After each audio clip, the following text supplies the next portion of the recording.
और हर बार जब चुनाव आता है तो उसी वैचारिक यात्रा को आगे बढ़ाने का क्रम हम सब लोगों ने किया है और उसको आगे बढ़ाया है। जिस बात को 1952 में श्यामा प्रसाद मुखर्जी जी ने कही, जिसे आगे पंडित दीनदयाल उपाध्याय जी ने आगे बढ़ाया, उस विचारधारा से हम कभी डिगे नहीं, हम उसको समर्पित रहे और उसको आगे बढ़ाने में हम सब लोगों ने भरसक प्रयास किया है। और हम कह सकते हैं कि मैनिफेस्टो या संकल्प पत्र यह उस विचारधारा, उस वैचारिक अधिष्ठान का अनफोल्डमेंट है। उसी को आगे किस तरीके से बढ़ाया जाए, उस यात्रा को आगे बढ़ाने का काम हम सब लोगों ने किया है। हम सब जानते हैं, एक समय में हमने एकात्म मानववाद की बात कही, उसी को आगे हम लोगों ने, जब हम सरकार में आए तो अंत्योदय के रूप में हम लोगों ने उसको स्थापित किया और प्रधानमंत्री मोदी जी ने उसको सरल भाषा में सबको समावेश करते हुए और सबकी भाषा में उसको सबका साथ, सबका विकास, सबका विश्वास, सबका प्रयास से जोड़ते हुए नीतियों को आगे बढ़ाने का काम किया।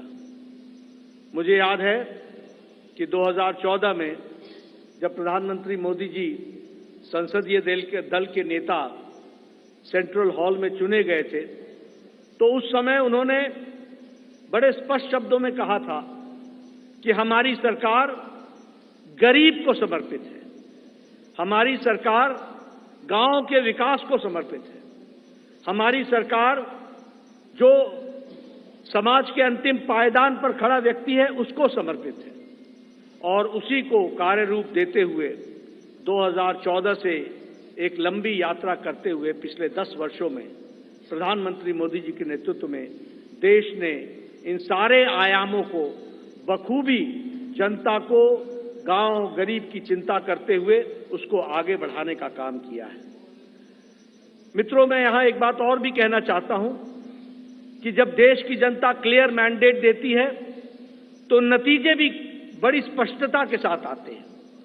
हम सब लोग जानते हैं कि 2014 में प्रधानमंत्री मोदी जी के नेतृत्व में हमारा वोट शेयर 31% पहुंचा, 282 सीटें हमने लोकसभा की जीती और 2019 में प्रधानमंत्री मोदी जी के नेतृत्व में हमने अपना ही रिकॉर्ड तोड़ा और हमारा वोट शेयर 37.3% तक पहुंचा और हमारा वो सीट शेयर 303 सीटें हम लोगों ने लोकसभा में जीती। हम ये कह सकते हैं कि इस क्लियर मैंडेट को प्रधानमंत्री मोदी जी ने गांव के लिए, गरीब के लिए, वंचित के लिए, दलित के लिए, हमारी महिलाओं के लिए, हमारे युवाओं के लिए, हमारे किसान भाइयों के लिए और हमारे वंचित भाइयों के लिए उनको समर्पित किया। और उसी तरीके से अगर मैं गांव की बात करूं तो आज गांव, मैं यहां प्रधानमंत्री जी थोड़ा समय जरूर लेना चाहूंगा, लेकिन मुझे याद है 1993 में मैं पहली बार विधायक बना था। उस समय हमें अपने विधानसभा क्षेत्र में लगभग 90% के गांवों को घूमने के लिए पैदल जाना पड़ता था। आज हम कह सकते हैं कि ग्रामीण सड़क 3,80,000 किलोमीटर की ग्रामीण सड़कें बनी हैं, ऑल वेदर रोड बना और ऑल वेदर रोड के माध्यम से पक्की सड़कें बनी। आज हमारे इलाकों में कोई ऐसा गांव नहीं रहा जहां हम पक्की सड़क से पहुंच नहीं सकते हैं। यह बदलता भारत की तस्वीर हमने देखी है। उसी तरीके से अभी 60,000 नए गांवों को पक्की सड़कों से जोड़ने का काम हुआ है और ऑल वेदर रोड्स बनी है। कभी हमने कल्पना नहीं की थी कि गांव का सशक्तिकरण होगा, कभी गांव में भी कोई ऑप्टिकल फाइबर पहुंचेगा, लेकिन आज मुझे खुशी है कि आपके नेतृत्व में 2 लाख पंचायतों को आपके नेतृत्व में ऑप्टिकल फाइबर से जोड़ दिया गया है और उनको भी इंटरनेट फैसिलिटीज के साथ जोड़ा गया है। गरीब कल्याण की बात करें तो एक समय में यह असंभव सी बात लगती थी कि हम गरीब तक अन्न पहुंचा सकेंगे, लेकिन आपने त्रासदी में भी अवसर ढूंढ करके प्रधानमंत्री गरीब कल्याण अन्न योजना की स्कीम को आगे बढ़ाया। 80 करोड़ की जनता को या तो 5 किलो गेहूं या 5 किलो चावल या 1 किलो दाल ये देने की व्यवस्था की। आज उसके कारण हम ये कह सकते हैं कि लगभग 25 करोड़ लोग, भारत की आबादी आज गरीबी की रेखा से ऊपर उठ करके अबव पॉवर्टी लाइन में आ गई, बिलो पॉवर्टी लाइन से निकल गई। ये भी हमारे ध्यान में। और इंटरनेशनल मॉनिटरी फंड के अनुसार अति गरीबी भारत में अब 1% से भी कम हो गई है, 0.08% 7% पर लाकर के खड़ा किया है। उसी तरीके से आवास योजना मैं यहां बार बार सुनाता हूं और मुझे वो बार बार इच्छा भी होती है बताने की, क्योंकि वो धरातल की सच्चाई थी। एक समय में हमारे यहां हमारा ब्लॉक डेवलपमेंट ऑफिसर आके बताता था कि एमएलए साहब आपके यहां एक पंचायत में 2 इंदिरा आवास योजना मिली है, 2। अब बताओ इसको किसको दें? और मेरे लिए प्रश्न उठता था कि ये किसको दें, क्योंकि एक अनार 100 बीमार मैं किसको दूंगा? मैं बीडीओ साहब को कहता था कि आप ही तय करो कौन से मापदंड पर आप दे सकते हो। लेकिन आज 4 करोड़ प्रधानमंत्री आवास योजना में पक्के घर बन गए और आगे भी इस कार्य को आगे जारी रखा गया है। उसी तरीके से महिलाओं की चिंता की बात करें, आज जनधन खाते में 50 करोड़ में से 55.5% जनधन खाते महिलाओं के नाम पर खाते खुले हैं, यानी महिलाओं का सशक्तिकरण हुआ। ये भी हमें ध्यान में रखना चाहिए।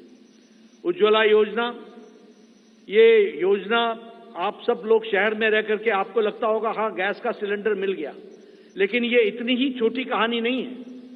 हमारी बहनें गांव में 5 बजे सुबह उठती थी, जंगलों में जाती थी, लकड़ियां काटती थी, आ करके चूल्हा जलाती थी, फूकनी से फूक फूक करके चूल्हा जलाती थी, धुआं को अपने छातियों पर लेती थी, रेस्पिरेटरी सिस्टम डिसऑर्डर होता था और आंखों में पानी आता था और घंटों के बाद वो जाकर के चाय बना पाती थी।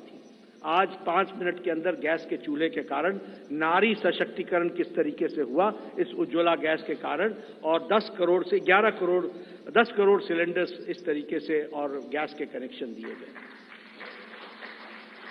सबसे बड़ी बात है, मुझे याद है, मैं बताना चाहूंगा, जब मैं छोटा था और जब मैं कभी भ्रमण पर सुबह सुबह निकलता था तो मैं देखता था कि गांव की बहनें झुंड के झुंड सिर्फ अपने दैनिक नित्य क्रम के लिए नेशनल हाईवे से होते हुए गांव और खुले में उनको शौच जाना पड़ता था।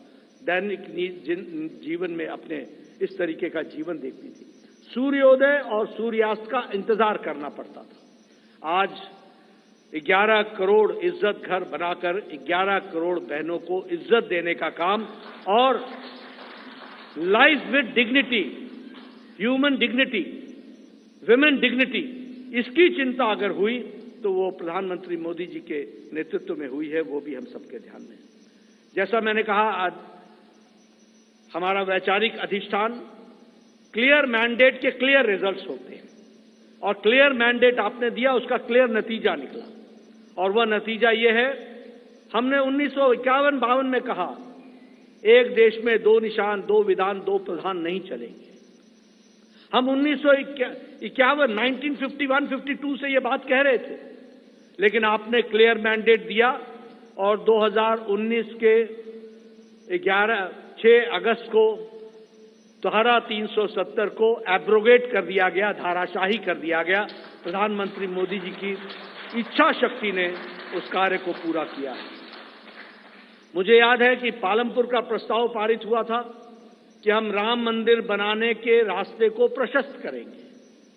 ये पालमपुर का रेजोल्यूशन था और पालमपुर के रेजोल्यूशन से लंबी यात्रा हमने की और हमने वो भी दिन देखे जब कांग्रेस के वकील खड़े होकर के न्यायिक प्रक्रिया को रोकने का प्रयास करते थे और ये कहते थे कि इससे भारतीय जनता पार्टी को फायदा होगा।